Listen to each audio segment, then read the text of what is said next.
All right, we're here with the auto again, and today we got some more stuff we're about to change. That'll tell you basically what we're doing. We're doing some power stop brakes and rotors for the back. Get that done. We got 2 new tires here, not yet mounted. We got 2 tires here mounted. So we got some stuff for the car yet.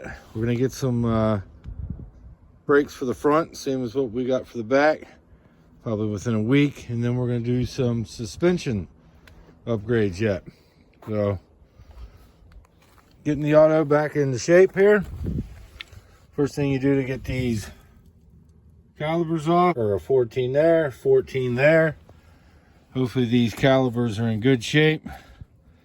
If they're not, I do have these on warranty through AutoZone, so we'll be doing that. But I got to get this thing to the car wash. It is at least below freezing, so the salt don't really quite rust everything as bad. So right now what we're doing is getting this done so we can go wash this sucker. We got a bent rotor here. It guides like very fast through here, as you can see, and then it gets stuck. We got a very fast and then stuck right there. You can see where it gets stuck at each time you roll it. So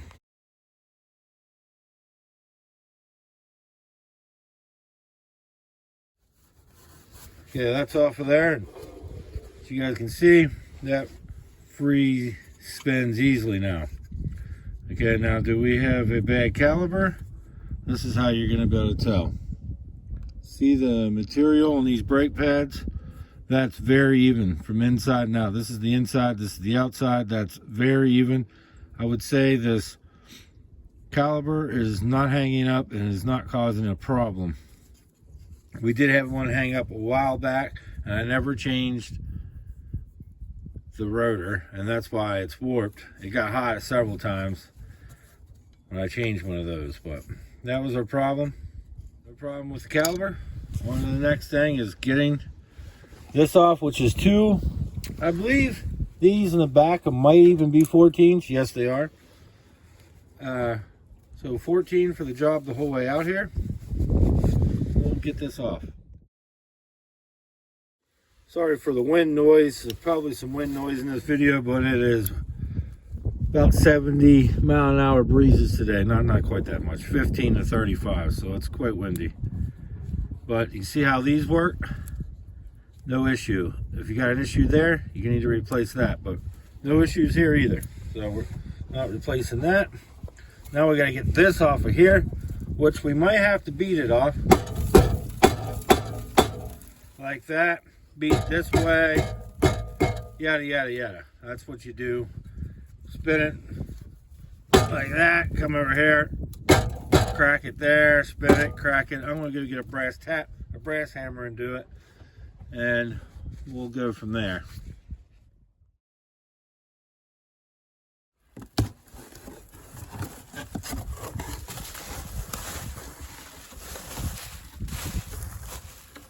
And this brake kit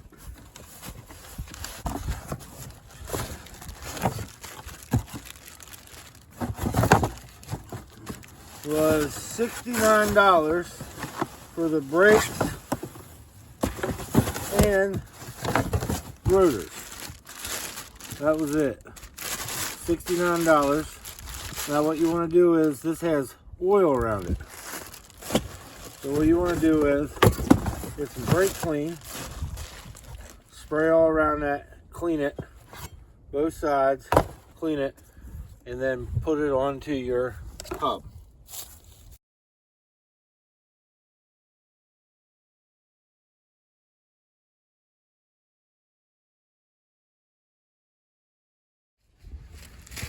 Okay, that's how easy you got that on there. If you have your bolts still, use those, put those in there, retain it. I don't use them, they're just there to keep it from doing that while you put everything on.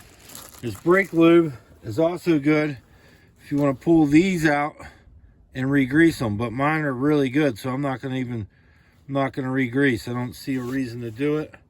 So I'm just going to let everything alone. But what I'm going to do next is I'm going to put a little anti-seize on these bolts. Put a little of that on there. And then we'll reinstall this bracket. But before we do that as well, we're going to look at our brakes and see if we got our new clips, which we do. These get installed here and here. So what we're going to do is get rid of these ones. Hopefully we can pull them back out, because hopefully these other ones are really good. Because these ones are junk. So we're going to put those on there. And then you have these two here. They get put into their place. You just go down in there where the tabs are. And you just, it's going to take two hands to do it, but so you just put them in there. And then they tension right in there. Sometimes you end up having to put the brakes in there to really get them to go, but mess with them, put the screwdriver on them, things of that nature, and you'll get them. You got the two there, and then you'll have the one up underneath here, this one, which has got to come out too. Now the way you do that is you're going to have a brake caliper tool, or you can get you know, creative with it. You just gotta push and twist. See, this one's actually really a newer one, so I can actually push and twist it with my finger. I'm not sure if I explained this good enough on the other side, so on the driver's side I'm going to show you again. The number 7 from the Harbor Freight kit is what we use. What that does is you want to come in here and find where it bolts to. Well, not bolts to. You got dowel pins on this, and then you got areas here where it goes. And if you look, these dowel pins line up perfectly right there. You can even see the holes through that one perfectly. So we know which one we got to use. So we come over here to our tool, and we put that on our tool right in there.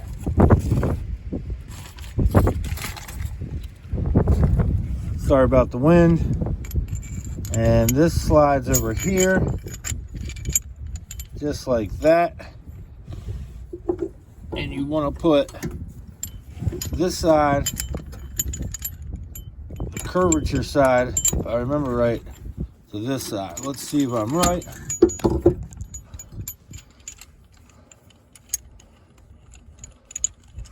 Okay, so get this in here. I want to put this flat spot like the brakes in there itself. That's what that's representing. And then right here, you want to twist this backwards. Actually, you make sure you got everything lined up before you do it here.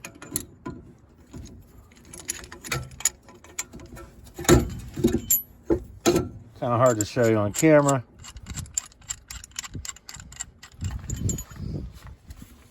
Okay.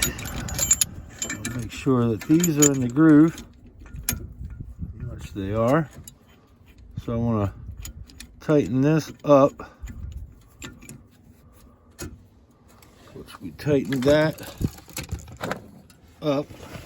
See how it's tightening the groove? This is tightened up against here, and then we can freely spin that back into there. Now you might have to tighten that up so you can go farther in. Just keep tightening it until you get her back in there. And what it'll do is, right there, it's tight. So then you can loosen. There. Now I just want to loosen that. You can see that just goes right back into there. And now you can get in here and get your middle piece out as well.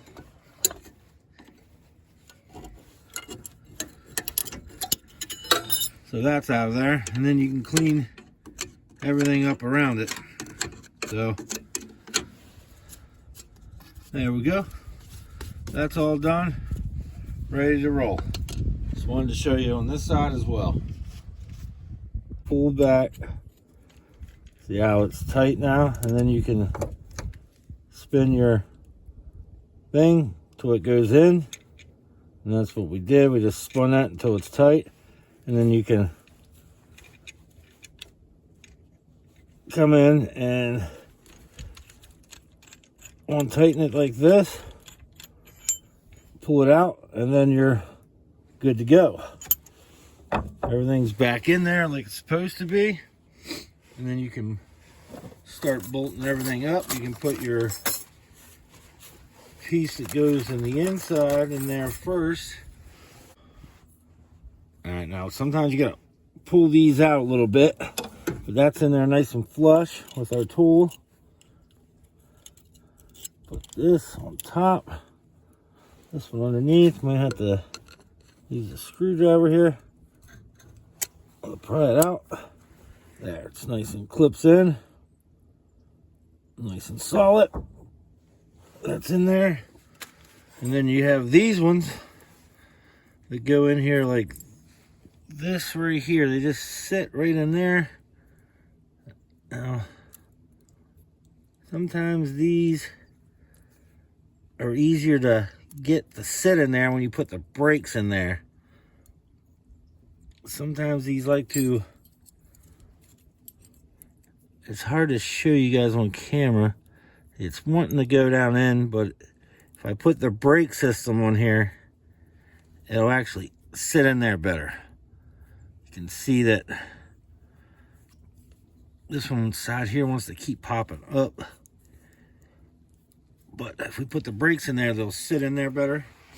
So what we're going to do is put our bolts in there after we Loctite them with some anti-seize. So let's do that, and let's put this thing together.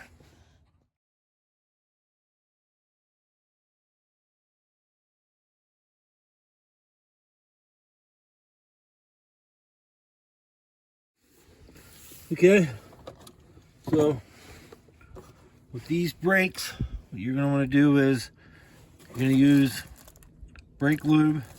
And right on these ears, the inside here, here, here, and here. Same with your back one, just repeat it on both brake pads, inside and out. We're gonna put the squealer on the inside. And again, you put it the same places there, and then we insert these in here with our new hardware, which is sitting in there, but like I said, it won't stay in there quite as good until you get these in here. Some brands are better than others. Believe it or not, the Duralast brand actually fits in there the best.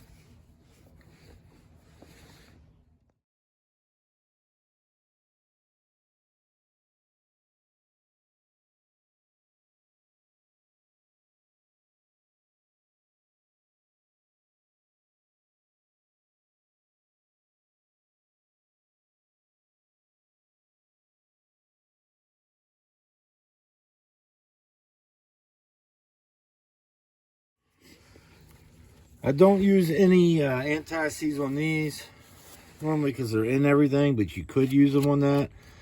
Again, these things are a little bit rougher to put on with these power stops. I've noticed that about the power stop brakes. These clips are just not the best in those, but they're in there and it's lined up, and you guys can see now. If we had a retainer in there, it would sit in there a little bit better, but once the wheel's on there, that retains it. But you can see, no more bent rotor, spins freely. And if you didn't know about how changing these rear brakes and calipers go, I hope you learned something today. Typically there's 2 screws in here, and they're usually so rusted you can't get them out, and you have to drill these. Or is what I like to do is I just take a cutting wheel and I just cut around them. Cut like an X in them. And then I end up beating them right off. And then I end up just grinding these down a little bit or just cutting them off, however you got to do it. Sometimes once you get these off in there, then you can actually get them with a pair of pliers. You can drill them as well. But again, new back brakes for the car.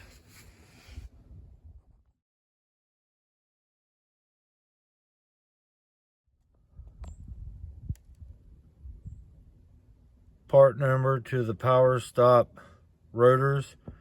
These are the corrosion ones. If you live in like a lot of rusty area, if you don't even live in a good rusty area, I'd still buy these things. Rains cause a lot of corrosion, just the rain. That's the part number. Brake part number, right there. Go right with your rotors.